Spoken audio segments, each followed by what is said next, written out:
My name is Miss Goodness Shanyi, and I'm single, but I'm not searching. And I'm excited to be right here before you to encourage you. I was born here. I schooled in Benue.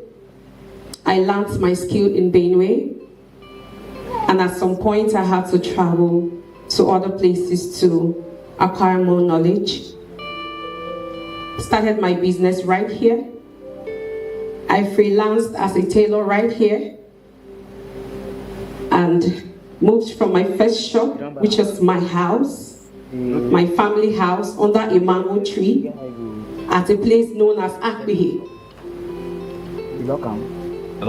But today we have a bigger space, a more befitting space, transferring this skill to hundreds of persons out there.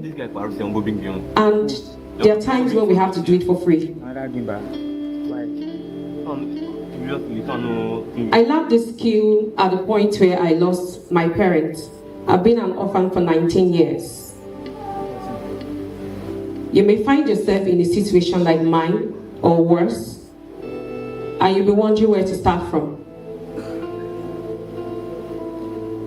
When I wanted to learn this skill, I did not have cash, but I had desire.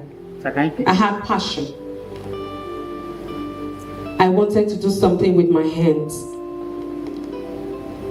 I wanted to see how I and my siblings will be able to fend for ourselves now that our parents are not here. You know, your uncles will, at the burial point, say, "I'm here for you.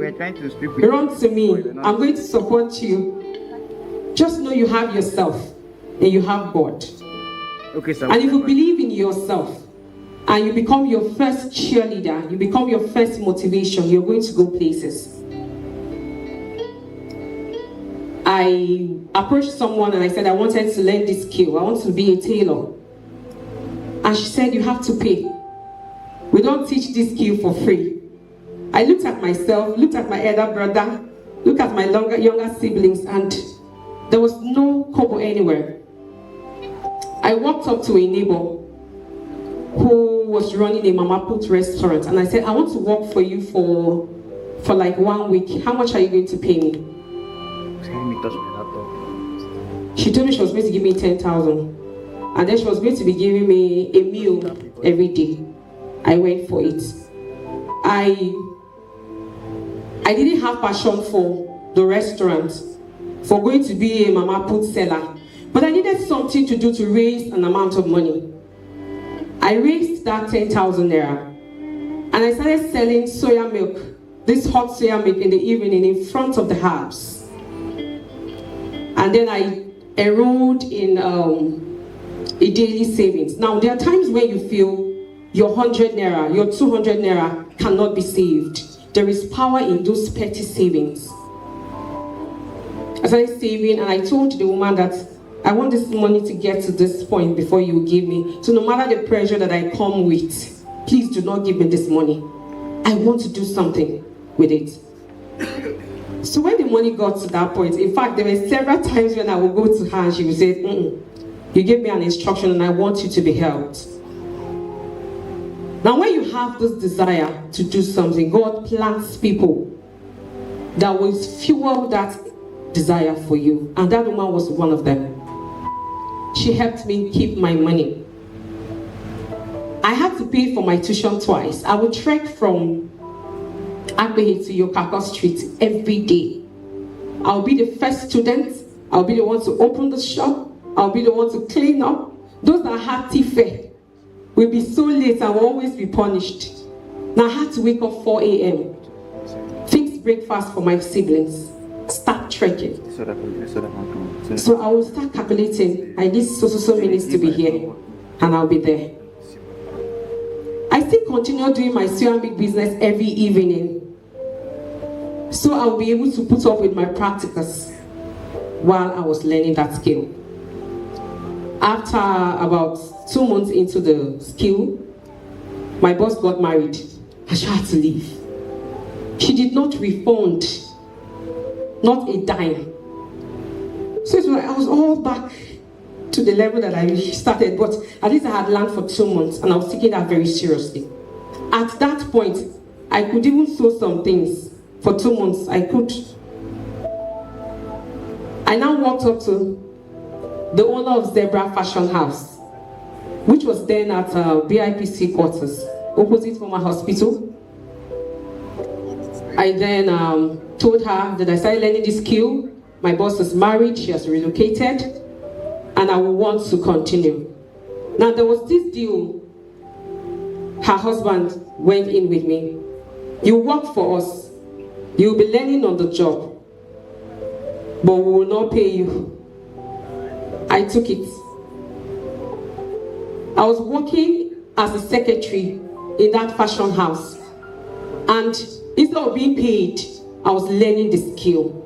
Now there was something that happened while I was there. I was consistently early, consistently diligent. I was consistently putting that fashion house where I worked in first. I prioritized it. The welfare of that space became my concern.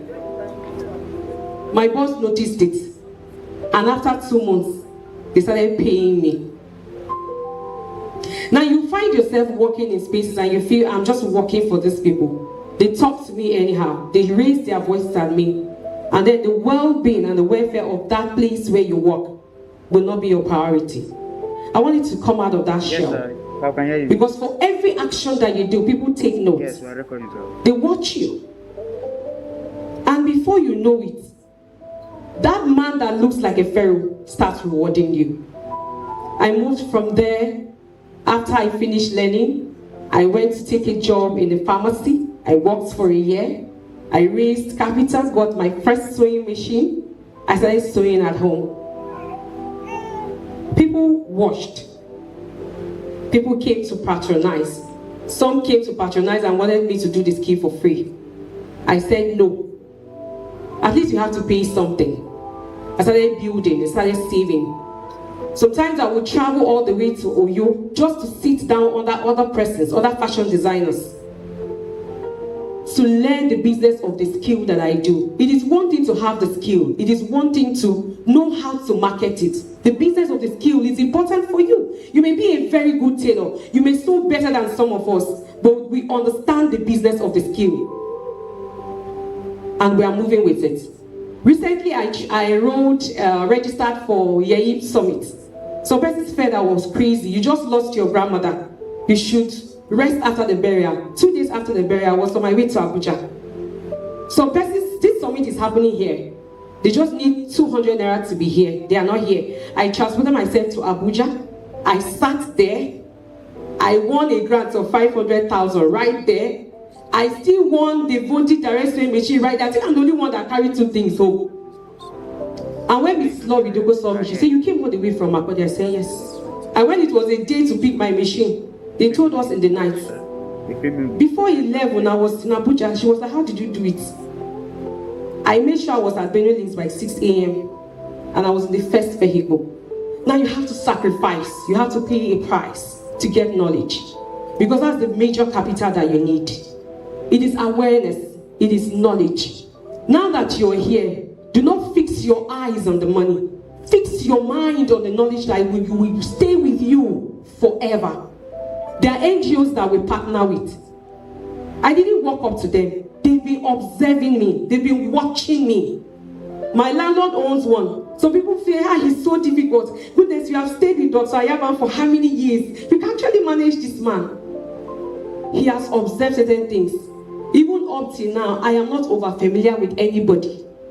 Keep over familiarity away. It's going to ruin you. God is going to bring people to you as a lady. Men are going to walk up to you because we are not living in a world where you have just females. People will patronize you with different intentions. Are you going to open up your legs because if you open up your legs, he's going to give you more money, he's going to patronize you more? No, he will not. There were some persons that came to my grandmother's burial. My uncle saw them. Like, how do you know the chairman of this local government? How do you know this one? Why is the House of Rep here? Who is he here for? It was because of this little girl. I decided to do business with them and stay chaste and stay prudent. They would watch you. They will know you are not loose. They will travel to your village to attend your grandmother's burial in that bad road, under the rain, without even telling you they are coming. Why? You have been with us in business. We have patronized you. We have seen you growing. And I feel, yes, I have supported you for your grandmother's burial, but my presence will bring you more comfort. And they came. People will come running to you. Those connections that you're desiring will come to you. I've always seen Mr. Harrison and his wife on social media, see them in some gatherings, but I was not close to him. But I'm connected to him today for life. Why? Because I stayed at my duty post. I'm not just doing music ministry, I'm doing a skill. And when I go to minister, I'm not going there for honorarium. I'm rather going there to give opportunities for other people to come and learn for free. It was on a platform like that God made connected to him. People are going to recommend you. What impression are you going to leave with them? He didn't know me. He got to know me because someone put in was this person. This person.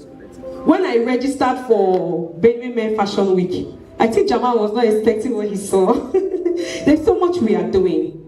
And you need visibility. If you stay at it, people will give you those platforms. I have gotten one today. You will be the next great thing standing here to talk to us next year, 2 years ahead, and all of that. Are you going to position yourself there?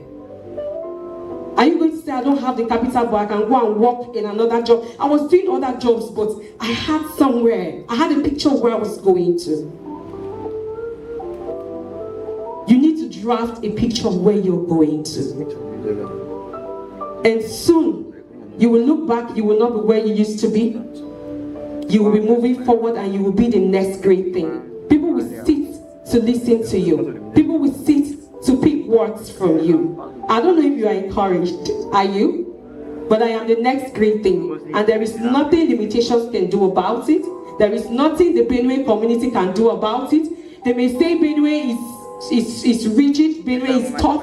You can't do business here and succeed. We are succeeding right here. Many others are too.